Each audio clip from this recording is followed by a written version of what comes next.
Hey there, Solar Warriors. I'm Nico Johnson, and this is SunCast. Each week, I pull back the veil on the life and business insights of clean tech entrepreneurs building the most noble and impactful companies of our time. I hope what you learn from this conversation is a catalyst for your own growth. So thanks for tuning in, and welcome to our tribe.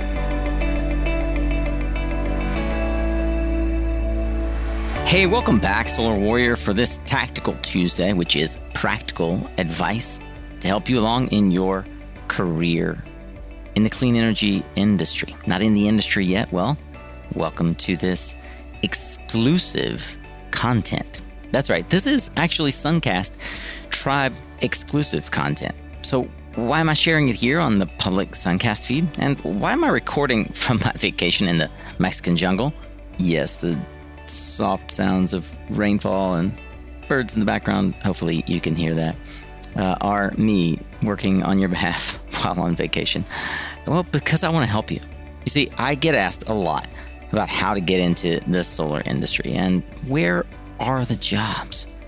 And it just so happens that one of my past guests and good buddies from the podcast has actually written a book on this very topic. In fact, we talk about the book in his interview back in the summer of 2020. Get to that in a minute. So naturally, when I started developing curriculum for our mission-minded clean energy career program last fall, I knew that I was going to incorporate Eric Pasi's book, Clean Wave, into the conversation to help our clients, people just like you. What you're about to hear is a conversation between Eric and I that is an overview of the clean energy economy, where we draw inspiration not just from his book, but from both our decades-long careers in building solar companies and helping others do the same. Now, of course, you can hear a ton of great advice from Eric here on SunCast, and I'll link to it in the show notes. We've got 3 other episodes, 267 from Midwest Solar Expo, 289, his interview from last August, where we go deep into Eric's past and background, and 341, where we highlight his participation on the Where Do I Start in the Industry session at the Career Summit last fall. But today's content specifically is actually part of our exclusive mastermind coaching program. I wanted to share some of it to see if it resonates with you. But this is an abbreviated version, intentionally so. If you'd like to hear all of the content, you'd like to access the full episode, which is actually a video interview, then you could do one of 2 things. You could join our mission-minded cohort that's going to kick off again in July. And that's where you'll learn how to jumpstart your clean energy career in 90 days. You can learn more about that at suncast.vip. That's, of course, if you're trying to currently figure out how to transition into the clean energy industry. The other way is you could join the waitlist for our SunCast Tribe relaunch. That is also coming in July. That's our inner circle of industry all-stars, where we share bonus content and have curated a private community where more than 100 people have joined the conversation. We're migrating that community to a new platform to make the conversation and content easier to access and follow. If you'd like to be on that wait list, just text me at 310-634-1780. I'll make sure you get all the details. Go ahead, join the tribe. Eric's a member, and we both want to hang out with you and help you on your journey, whether that is into the industry or up into the role that you deserve.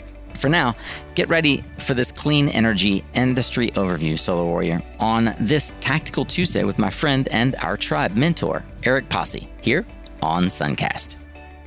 When we think about the overview of the clean energy or clean tech or climate tech sector, there are a lot of different, what we might call verticals, that fall under the overall umbrella of what has come to be referred to, at least by my friend Mike Casey, as the clean economy. Nobody I know has put as much thought into how to present this topic as my friend Eric Pasi. So you maybe have heard Eric on SunCast podcast. He has been a guest at both our events, our summit, our career summit, and a guest on the podcast as he was in the process of publishing the Clean Wave book, which yours truly has a cameo in. I'm not exactly even sure what page. Oh, look at there. I happened to flip right by it. Knowledge transfer, Nico Johnson. So page 148, if you're interested. But you have one of these on the way if you haven't already received it as a member of Mission Minded or one of our other career coaching programs. So I would encourage you. This is now part of your curriculum. Thank you, Eric, for writing it. I appreciate being here, and really, I can maybe give a quick background on who I am. Please do. Yeah, that works. So I'm the Chief Development Officer at Impact Power Solutions. We're a development and construction company focused solely on solar and mainly community solar across the country. I joined IPS right out of college in 2007 and have been on this clean energy journey ever since. And last year, I released a book at the end of 2020 titled Clean Wave, and I try to capture all of my knowledge from the last 14 years, and then also a little bit more of my story as well, and how folks can enter the industry. You know, one of the things that I do here on SunCast is capture folks' stories. So I would definitely encourage you, go back and listen to Eric's episode, as well as his Career Summit session, which is all about just an overview of the industry. He was on a panel with Joe Tassone and several others in the industry back in September 2020. So Eric's book is structured very well in the sense of helping someone who's trying to figure out how to get into the industry. And as we covered in his episode, it's specifically geared towards helping Eric get out of his inbox and so many people asking, hey, how do I get into the industry? Which is apropos because that's exactly what many of you are thinking about doing. So the table of contents kind of outlines what is the climate crisis, the case for green recovery, the rise of renewables, the clean tech ecosystem, clean energy career opportunities, and a ton of other things like lifecycle costs, building a foundation, networking, the application process. A lot of this you're going to want to go through as a part of your own sort of figuring out what it is that you're trying to accomplish, whether or not you are meant to be an employee or an entrepreneur, how to market yourself and your ideas. There's just a ton of great value. We're going to go through predominantly chapters 3 and 5, the rise of renewables, 3, 4, and 5, the clean tech ecosystem and clean energy career opportunities in this conversation. Eric, you have a great quote here from Tom Steyer, many will recognize as a businessman and candidate for presidency last year. Renewable energy is a clear winner when it comes to boosting the economy and creating jobs. How would you contextualize what, under the Biden administration, is sure to be a clean energy boom? So we know that the Biden administration is scheduled to take up climate as a kind of foundational thing in 2021. After passing the recent stimulus bill, now all eyes are going to pivot toward the climate and infrastructure. And so we know that this was part of his, 4 main things that he wanted to tackle in his first term. And this is what he and Kamala Harris had really been promoting on the campaign trail. And so we're ready to kind of launch into what I would call kind of the next phase of renewables and the kind of the clean energy decade, as there are significant goals being laid forth by the administration, by science, that we need to address here in the next 15 years. So as we prepare for the impending, what we expect to be the renewable energy boom, it's interesting. There are lots of, I'll say, articles online, lots of organizations pointing to the fact that we're going to have a veritable energy boom with regards to renewable energy efficiency. There's going to be a lot, especially with Jigar Shah, a guest in your book and a former and a colleague and guest on our show, leading the loan department at the Department of Energy, with now Secretary Granholm from your neighboring state of Michigan at the helm of the Department of Energy. We expect to see trillions of dollars of investment into this sector. We are going to talk a bit about how we expect to see that money deployed, but I'll point to, and we'll link in the module here, to some articles that suggest the nature of the clean economy boom. And I'm going to just read some of this off to you. The Clean Jobs America report points to nearly 3.3 million Americans working in clean energy, outnumbering fossil fuels 3-1. Nearly 335,000 people work in the solar industry, and more than 111,000 work in the wind industry, compared to only 211,000 working in coal mining or other fossil fuel extraction. Clean energy employment grew by 3.6% in 2018, and 110,000 net new jobs which by the way was a little over 4% of all jobs added nationally in 2018. That number grew to more than 5% in 2019. Of course, 2020 saw a contraction in almost every sector, so we won't mention 2020 as an indicator. But the E2 report reports the fastest growing jobs across 12 states were renewable energy during 2018, and it's already the fastest growing source of new U.S. electricity generation the past 2, maybe 3 years running. So lots of interesting statistics and where green job growth is happening.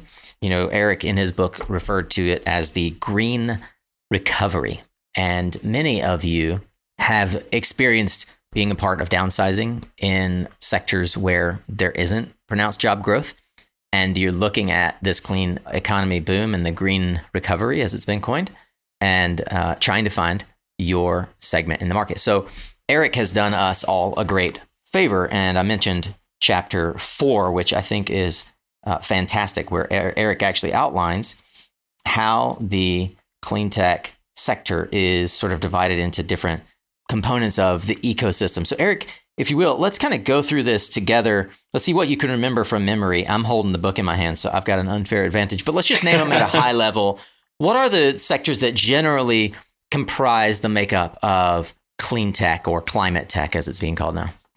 So typically when people think about clean energy, they think about solar, they think about wind technology as kind of the pillars, right, of this market segment. But there's actually just a wide array of different technologies and different segments within this what we call clean tech. We're looking at things from like the Internet of Things, electrified transportation, batteries, all sorts of different advanced chemistry, all sorts of different things that really kind of hone in on this. And so we're heading into a time where there's going to be a lot of investment behind both research and development of these new products, as well as just a promotion of existing technologies within the space.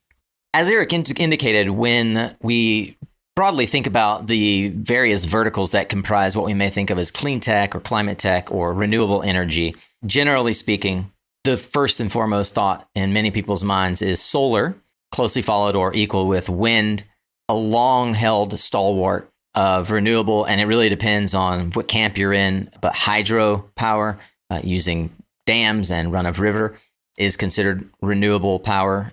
Geothermal, which harvests the heat exchange from the earth. In some cases, folks do, in fact, include renewables include nuclear with renewables. So we'll put that in as kind of a sidebar. Nuclear could be considered. And then broadly outside of those four of solar, wind, hydro, and geothermal, which are kind of the mainstay of generation power, we have the broader basket of clean tech that are complementary either industry sectors or beneficiaries of renewable energy. So I might put e-mobility, which Eric mentions in his book, in that category. So clean cars, micro mobility with companies like Lime and e-bikes. And you've got energy efficiency, home smart automation.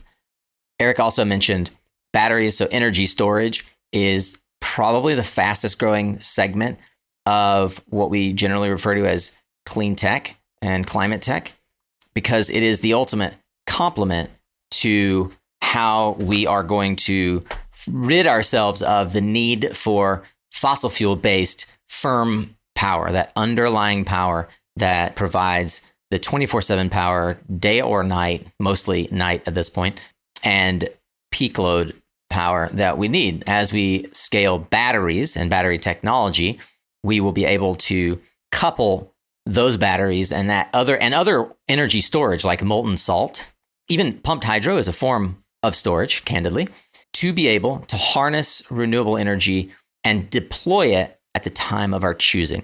Another segment that doesn't get a lot of attention right now, but there are two different forms of ocean energy. One, ocean thermal, which they're experimenting with quite a lot out in Hawaii. And another is tidal energy, the movement of tide, the very inertia of the ocean providing renewable energy. there are a plethora of ways to sort of capture the overarching of what is renewable energy. And your job is to try and figure out through research on your own and through help from us where you are, frankly, most interested. I'd be remiss if I didn't add as a final category carbon removal and sequestration. So they are sometimes thought of, especially carbon removal or decarbonization, as sort of dirty words. It's being certainly carbon removal has been co-opted in certain circles to be sort of the cleaning up of the fossil fuel industry. Be that as it may, there are a lot of opportunities around carbon removal that we cannot deny or ignore, not the least of which are products through carbon sequestration that are like Aether, that are creating products like diamonds, and like our friends up in Canada that are creating products like soap from sequestering carbon. So all of these fall into the category of climate technology and even contributing to the clean energy economy and the renewables boom. And carbon sequestration, if you listened to our episode with Heidi Lim, another fast-growing sector where the ability to pull carbon out of the environment and utilize it to create new products is really gaining steam. There are groups like Air Miners exclusively focused on this area of addressing the climate crisis and reducing overall CO2 in the environment, which at the end of the day, if we think about renewable energy as having a purpose, the purpose is addressing the climate crisis, and the climate crisis is addressing the overall quantity of greenhouse gases, CO2, NO2, SOx, NOx, in the environment that we have to reduce. All of the things that were mentioned, the book Project Drawdown, and many others, including Eric's book on the clean economy. Hey, I've got a quick question for you. Did you ever think, man, I wish I could just text Nico? I have a question for him. Hey, Nico, where is your favorite Thai restaurant in Durham? Hey, Nico, what are the flight prices to Mexico City right now? Hey, Nico, where are you going to be staying in New Orleans this year for North America Smart Energy Week? If any of those questions have occurred to you, or some other thing that you'd like to chat with me about, why don't you text me at 310-634-1780. I'm running a little test to see if I can actually get you as a listener to respond. So there you go. That's my number, 310-634-1780. Shoot me a text message. I'd like to know if you're going to North America Smart Energy Week 2021 in New Orleans. I'm going to be there, so why don't you take this opportunity to text 310-634-1780 and let me know, Nico, I'm going, or Nico, you're crazy. Why in the heck would I be in New Orleans? We're still in a pandemic. Either way, I love you, and I hope to see you there, and I hope that you'll text me. That number, again, is right there in your podcast player description if you click on it. Hey, you're listening to SunCast, so I know that you are a thinker who likes to seek out the opinions of others to help inform and guide your own path, and as such, you probably like to debate, or at least like to watch interesting debates. Did you miss out May 26th when we had our first session of the Great Debate Series 2021, The Road to New Orleans, that we're co-hosting with Solar Power Events and my friend Tor Solar Fred Valenza? If so, fear not. Just go to mysuncast.com/debate. There you can watch a riveting debate that we had on the different types of solar financing and which is best for consumer and installer. PPA, PACE, loans, you be the judge. Also, join us for the next installments. We'll have one in June, another in July, August, and live in September. I hope that you'll join us. I hope that you will go to mysuncast.com/debate and learn more about the upcoming debates. If you'd like to partner with us on producing the Great Debate Series, please feel free to reach out. You've probably just heard the other information about how you could text me, or you could email me, nico@mysuncast.com.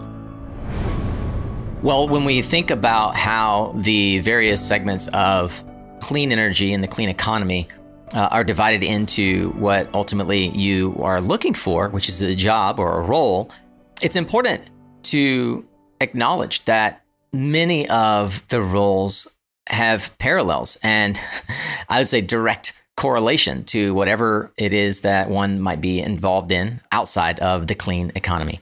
We still have finance, sales and marketing, accounting, federal policy or corporate policy, human resources, operations. Eric, have you seen any major differences, or how might you characterize any major differences in roles and responsibilities of someone transitioning into the clean energy economy that differ from maybe oil and gas or other sectors that aren't directly one-to-one related? There are so many parallels, Nico, as you know, from one industry to the next, really, and especially in clean energy. The industries that we're talking about are so nascent, they're so new that there aren't a lot of people that have a ton of experience. And I think what we look for, so at IPS, just to give you an example, when we're hiring, we may look to somebody that has experience in a specific skill set, like or vertical, as you mentioned, whether it's finance or accounting, sales, etc. But really, what kind of sets people apart in that process is the passion behind solving issues and the technology itself. One good example of this is one of my best friends now. He's a lawyer. Don't hold it against him, although I do sometimes. He's our director of land and legal at IPS, and he came from the oil and gas industry, and where he was, finding routes for pipelines, and now he's finding parcels for solar, and he's permitting those much the same way that he would do it were an oil pipeline, and except now he's working for the light side instead of the dark side. So there are tons of examples like that, and really, what sets folks apart mostly is it's not just the direct, one-to-one experience and knowledge of a specific skill, but really the ability and really hunger to learn more about something that you might not know about. I really appreciate that insight into the sort of the one-to-one parallel, and even mentioning that as a project developer, his professional development is actually legal. I find as well, and we'll talk about this in a minute, the corollary roles and transferable skills are very translatable. And a lot of folks look at, and this is maybe the overarching theme of this segment, is that this is more than a technology play. A lot of folks think, oh, well, I've got to be really technologically savvy. I've got to understand how solar panels work or how lithium-ion batteries work in order for me to find work, the clean energy economy. And that couldn't be further from the truth. And the main reason is because if you have a role or a career that is in finance, the spreadsheets are very similar. And the way we raise money is very similar. If you have experience in energy trading, you're years ahead of most people in the solar energy business or the wind energy business. If you have experience in mining of all categories, coal, precious minerals, but in particular, if you have experience with drilling upstream in oil and gas, finding and assessing and tapping oil reserves, that is directly one-to-one applicable to geothermal, right? I mean, directly applicable skills. I know some of you are geoscientists, geophysicists. That is where I would encourage you to do the bulk of your research. How can the geothermal industry, how can the carbon sequestration or removal industry, or even air capture storage, where they're literally storing air under the ground with compressed air and removing it as a storage capacity product. If you didn't know that existed, let's get some research in on how your skills as a geologist, as a geophysicist, can help that industry. The purpose here is to open your eyes to there is more than just the technological, what is a PN junction. It's not the purpose of this course. If you want to learn what a PN junction is, there are many other courses on how to understand solar, and I can direct you to resources on how to specifically understand the solar technology. This is more geared towards how do you find a career that you're passionate about, and how do you lean in there. I also appreciate that you, Eric, pointed to what you look for as a COO, as a hiring manager, and that is passion. I wanted to ask a question for you that I've asked a couple of folks on the podcast. Do we get beyond the perception that in order to fill this role, and this shows up in every job description, you need to have, let's say, 5 years of experience in solar engineering. How do we get beyond that requirement? Can we? Is it truly a requirement, or is it simply that as an industry, we don't have the patience to train people to get the job that they are already otherwise qualified to inhabit? So a very highly specialized role like engineering solar panels, it probably will require some specific training and some specific background. But I will say that for a lot of folks that we hire and that have come into our company, it's really just about, do you have the fundamentals of what's going to be necessary for you to be successful in the role? Anybody can learn about a certain thing or about a certain, process or technology. And that's kind of in that space. We are in the business of widgets, much like, every other industry. And so I think about some of the folks that we've hired recently on our sales team don't necessarily have any experience selling solar, but they have experience. One was a golf professional, believe it or not, but we just believed in his ability. We hired a woman last year that came from the architecture space as a business development person. And she's kind of moving in kind of taking some of that background in knowing buildings and knowing energy, from that space and bringing it here. Similarly, on the marketing side, we hired an individual last year who came from just an ad agency. And so it's just, if you've got the kind of core fundamentals, you can bring that into a space and just learn over time. And so it like I mentioned a few minutes ago, it's a new industry, such a nascent industry, that it's very difficult for us as employers to find that unicorn job candidate that has everything that we're looking for. And so I'd much rather find somebody, if that's not a possibility, that we can just teach how to do these things. And so I think you'd find that pretty consistently across the spectrum in clean energy. You mentioned fundamentals. What do you consider to be the fundamentals? Fundamentals would be, a strong understanding of core ideas. If you're in accounting, you need to know, GAAP or accrual. You need to know all the traditional things. That's a core fundamentals. The kind of things that you'd learn in a professional training environment to become a professional in that field, regardless of the specification of the field you're going to go into, the specialty being clean energy or consumer packaged goods. Yeah. So just like, if you're looking at a job description, the fundamentals would be kind of those top line items, usually, which, be 4 years of education or 2 years of education, and just a knowledge of whatever specific role that you're kind of moving into, just from that kind of core level. Yeah. How long do you find that it usually takes, and we'll look at solar because that's where your expertise lies, but perhaps you've talked with others in other industries to get a sense as well. How long generally for a solar developer or a solar sales and marketing person, not necessarily an engineering focused person yet, how long does it take them to kind of come up to speed? It varies, but I would say like 3 to 6 months. And very consistent response. 3 to 6 months. It varies from person to person, but I feel like that gives you enough, and we're losing a little bit of that right now. Not being in this office environment when we're working. There's not a lot of knowledge transfer. Exactly. You're not getting that kind of day to day, hearing different things and being able to ask questions extemporaneously.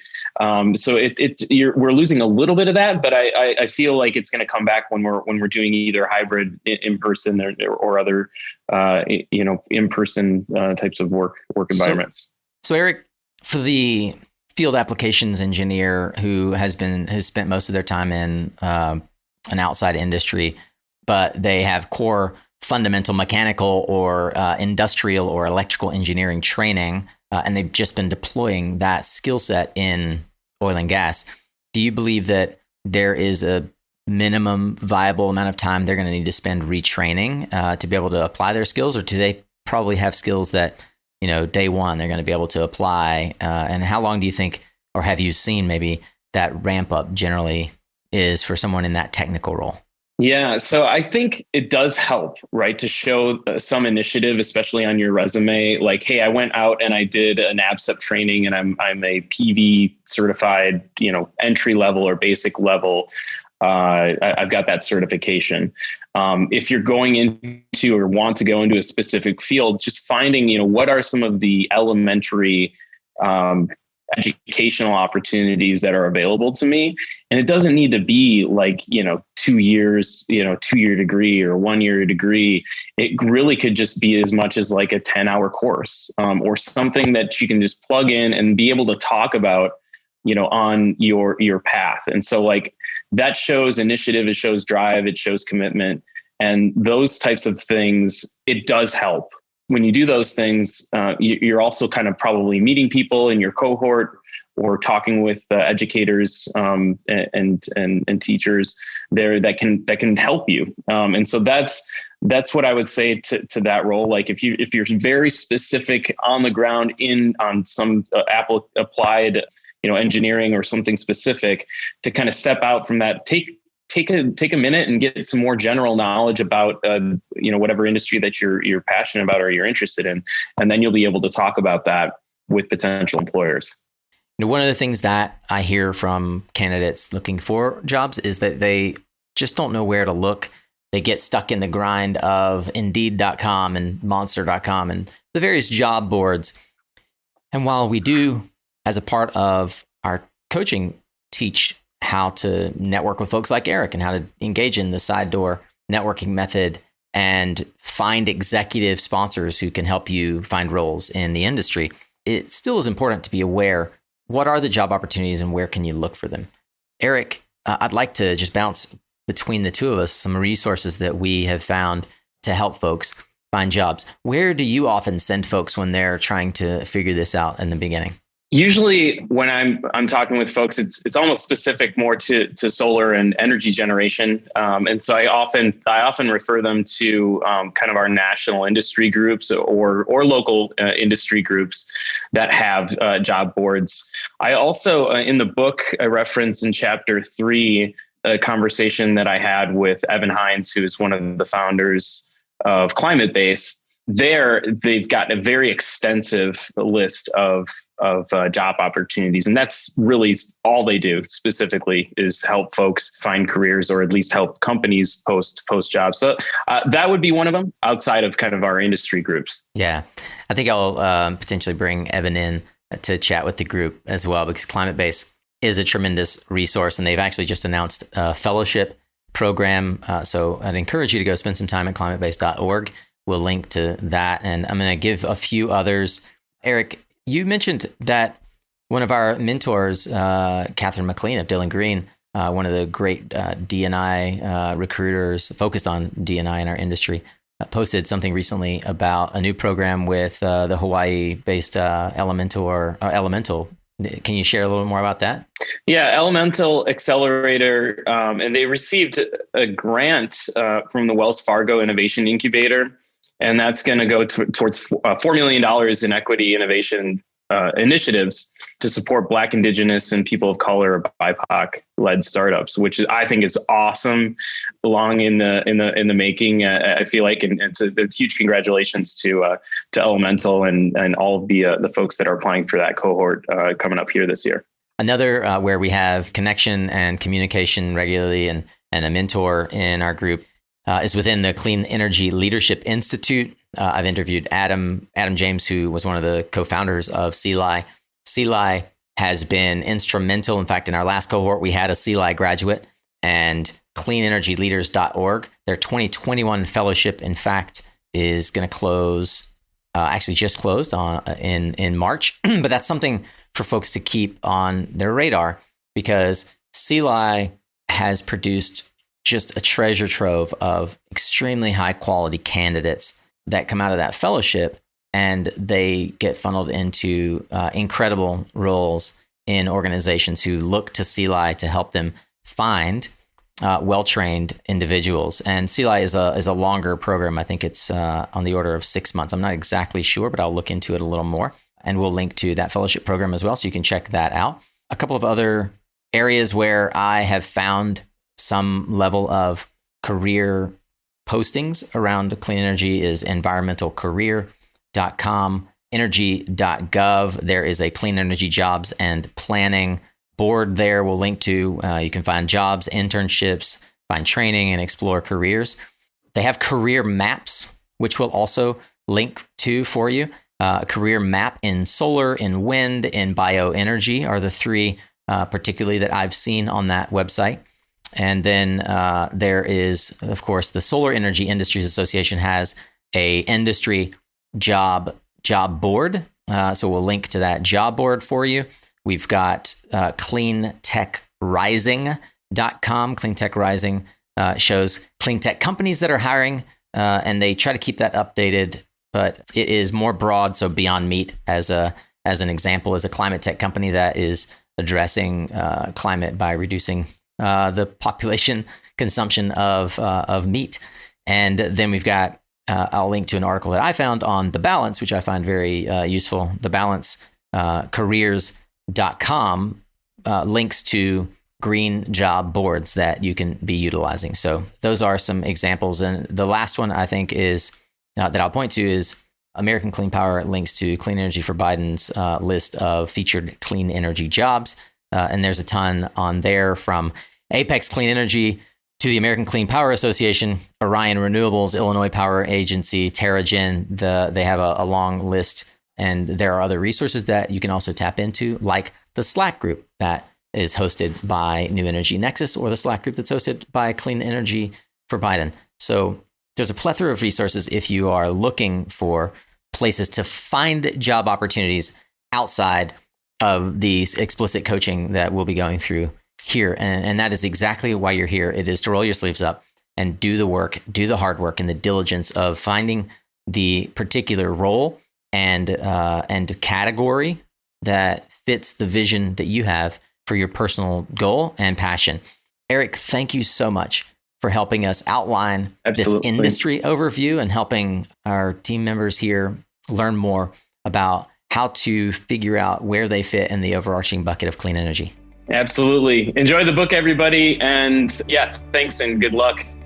All right. Well, I hope that at least helped give you some additional insight. And if it, as I said, it whet your appetite, then you can check out the Mission Minded program over at suncast.vip, or you could jump on the waitlist for the SunCast Tribe relaunch. The number to text me at is 310-634-1780. Make sure that you follow the instructions there so that I will have your email address, and we will surely add you to the waiting list and let you know by text and email when the Tribe relaunch is going to happen. That's also just mainly how you can get in touch with me. You could email me at nico@mysuncast.com, or you could text me 310-634-1780. Hope that we can be in more conversations. Hope we'll see you around here on Thursday as well, because we've got a great story about the largest solar floating project. That's right, photovoltaics, as it's called, in Texas, with my friends Mark Rangel and Craig Lavalvo. And it is a real testament to how to do business development right and how to land a successful customer with a unique product offering, a great financing package. If you dig all this kind of stuff, well, we talk about all kinds of projects just like that here on SunCast. Go check out the catalog, more than 350 episodes over at mysuncast.com. In the meantime, I hope that you are having a stellar week. I'm hanging out here with my family, getting some R&R in Mexico. I hope that I'll check in with you and you'll check in with me pretty soon. You are what you listen to. Thanks again for showing up, Solar Warrior. It's half the battle.